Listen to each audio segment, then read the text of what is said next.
Hi, it's Handy Val. In this video, I want to talk about the R129 convertible fluid pump, how it works, how to flush, what fluid to use, and some general advice on the pump and fluid. I will be going over 3 methods of flushing and list their pros and cons. All right, so here's the pump. There would be a plastic cover on top of this, and there would be a spare tire on top of that plastic cover. Quite easy to get to.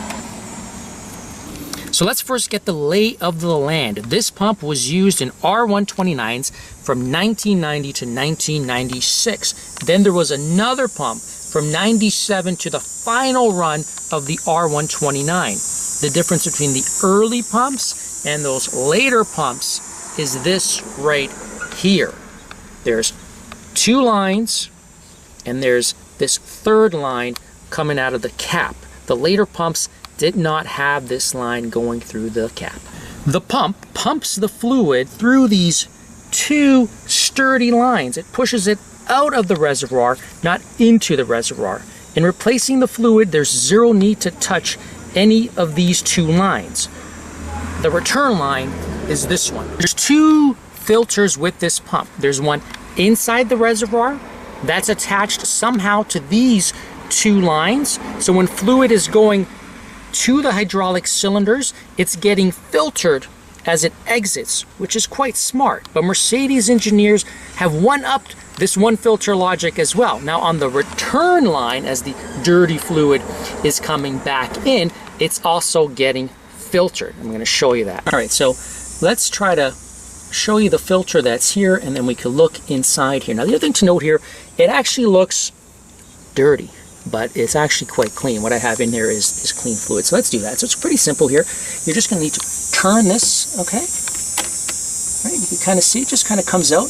Very easy. And then you're going to turn this piece. It's a little dirty. I got a clean microfiber rag over there. And as you turn this, you can see the filter. Okay, and I'm going to drop that filter right over here. And then if you're going to stick, you're gonna go in there, you may be able to see it. And I'll bring a flashlight. All right, so you can kind of see right now with the flashlight, it's actually, the fluid in there is pretty shiny. So let's see if we could get ourselves a zoom shot in there, and you can see the filter. It's right at the very bottom of this reservoir. Of interesting note, this reservoir here, there's a min and a max line. So the reservoir itself takes about 750 milliliters of fluid, and the whole system, from what I know, there's about 1.25 liters. So there's 0.5 in all these lines and 0.75 liters in here. So for those of you converting it to quarts, 1 liter is about 1 quart. The fluid most commonly used is the Febi ZHM fluid. It's made in Germany and is readily available everywhere. Some of the other brands are difficult to find, especially in North America, but the Febi brand, very easy to find. It's about $15 US a liter, give or take a little bit, depending on where you buy it. So it's fairly cheap. If you're looking to use fluids from other manufacturers, which is perfectly fine, make sure it's the ZHM. You could also get this directly from Mercedes, under their Mercedes brand, and the belief here is that Febi actually makes the Mercedes brand fluid. Method 1, the easiest way to refresh your fluid is to use a turkey baster. So you stick the turkey baster in here, but being careful not to damage the other filter inside here. So you don't want to shove the turkey baster in there. You want to be careful where you barely touch the filter. Most likely don't touch the filter. You could also use a vacuum pump to take the old fluid out. It's a lot safer on the inside filter than a turkey baster. So what you do, you empty it out. It's going to take a few fills of that, and then you refill it with some fresh fluid. Then you operate the roof and then refill. The problem with this method is that the old fluid coming through here gets dumped back into the reservoir, albeit through the filter, but it's still dirty. So what ends up happening is that you're mixing old with new. So it's not perfect, and you'll still have some of the old fluid in the system no matter how often you actually try it and refill and empty and refill. I don't think it's a big deal to have some of that old fluid in there, but some of you may not like that idea. And the second tip on the turkey baster method, or the hand pump, is that you don't want to use a turkey baster that you've used for other fluids. Like, for example, if you're using this for your brake fluid or power steering fluid, you don't want to cross-contaminate it through this system. Those seals that this fluid is trying to protect, they're very delicate, and you definitely don't want stuff like brake fluid, even a little tiny drop coming from a used turkey baster getting in there, or from a used hand pump. So always use a new turkey baster. That's cheap, a couple of dollars. Or if you're using the hand pump, make sure that those lines going in there are perfectly clean. The second method, which I'm calling the better method, first one was the good method, this is the better, is to get this line into a container. So the used old fluid doesn't go back into the reservoir.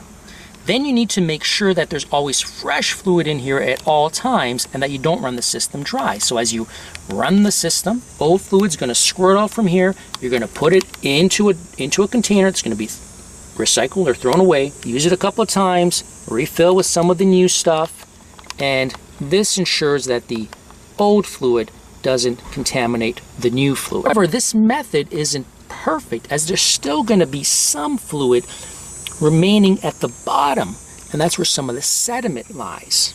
Again, not a big deal, because you've got filter and then the filter on the inside, but some of you may not like it.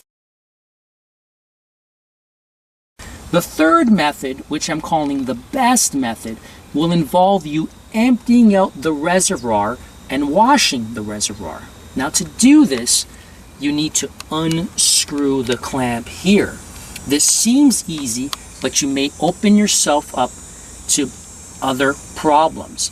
If your reservoir is in poor shape, if you over tighten the screw, you can then break the reservoir. Then you got yourself another problem. Also, as you put this together and take it apart, it may not seal together as good, and then you may have a leak. Anyways, I don't want to scare anyone away from this method, but I want to inform you of the dangers of this method. However, those dangers, in my belief, are quite remote.